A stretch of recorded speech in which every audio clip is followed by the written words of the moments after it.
Il est usuel de voir dans un management efficace l'exercice d'un manager, certes compétent, mais également capable de communiquer et de susciter en toutes circonstances l'adhésion et l'engagement. Dans ce domaine, l'extraversion, à savoir l'aptitude à s'exprimer dans un collectif, à établir des contacts avec ceux qui nous entourent, à exprimer clairement et aisément ses sentiments, fait figure de qualité incontestable pour tout manager souhaitant gérer efficacement ses équipes. Nos sociétés ont progressivement construit un mythe autour de l'idée d'un leader charismatique qui agirait avec confiance et prendrait des décisions susceptibles de convaincre et de susciter l'engagement.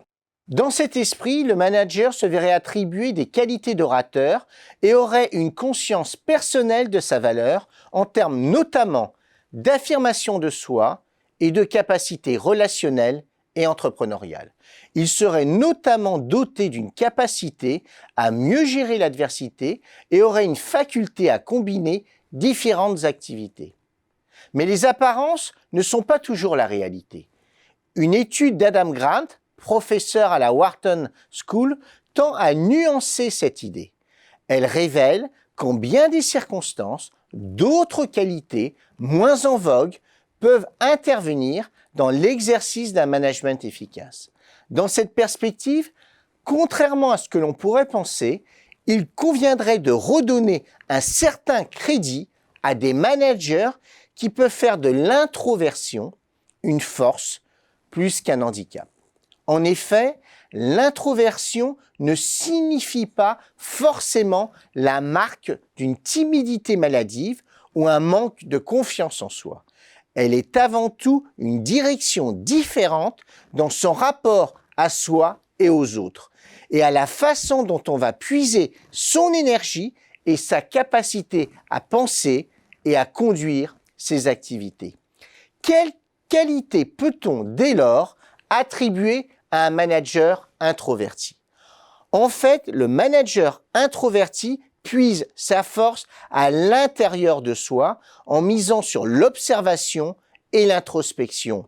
Il va guider ses réflexions et actions non pas dans un processus d'interaction sociale ou d'improvisation où il s'agit d'agir, de faire réagir, mais en créant ses propres grilles d'analyse, en ayant recours au ressenti, à l'intuition, à l'importance du contexte et au fait d'agir à bon escient et avec parcimonie. Le manager introverti va donc avant tout s'écouter et écouter, en cherchant à identifier les moments où il a besoin de se ressourcer et d'observer, et ceux où il doit décider et agir. Pour Adam Grant, c'est avant tout lié à son inclination naturelle à écouter les autres et à son goût peu prononcé pour la domination sociale. L'introversion concentre en effet l'esprit sur la tâche à accomplir en empêchant de disperser son énergie dans des préoccupations sociales superficielles.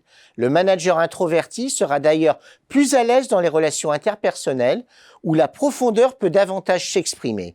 De même, il a été souvent démontré que des activités créatives à haute exigence intellectuelle ou artistique demandaient attention que seul un exercice solitaire pouvait permettre d'atteindre. Le manager introverti peut ainsi gagner en légitimité par sa capacité à se concentrer sur l'essentiel, en orientant ses efforts vers la réalisation de ses objectifs avec calme et sérénité. Autre fait surprenant, bien que finalement assez logique, le manager introverti peut s'avérer d'une véritable habilité dans sa communication numérique en le conduisant à davantage s'exprimer pour ensuite étendre ses liens dans le monde réel. Diviser les traits de caractère en deux catégories, extraversion et introversion, peut naturellement être considéré comme réducteur. Mais cette distinction demande d'être rediscutée au moment où, par les soft skills notamment, l'extraversion peut apparaître l'alpha et l'oméga en matière de communication et de coopération. Or, chaque individualité présente des nuances d'introversion et d'extraversion en fonction du contexte et des moments de vie. Il importe donc de ne pas négliger les qualités procurées par l'introversion qui peuvent surprendre dans leur capacité à animer un collectif avec pertinence et efficacité.